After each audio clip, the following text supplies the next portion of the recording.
Dah, diam. Diam. Kelas. Shh, diam.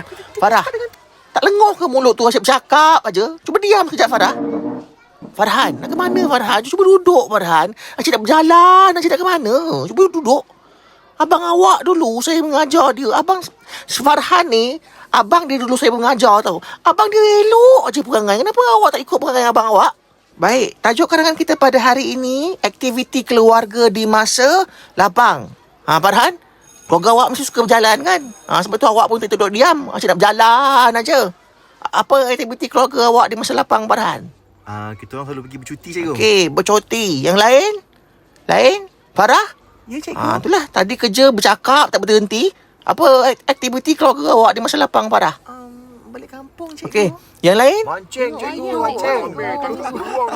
Farid, kamu Farid? Tak ada aktiviti, cikgu. Tak ada aktiviti?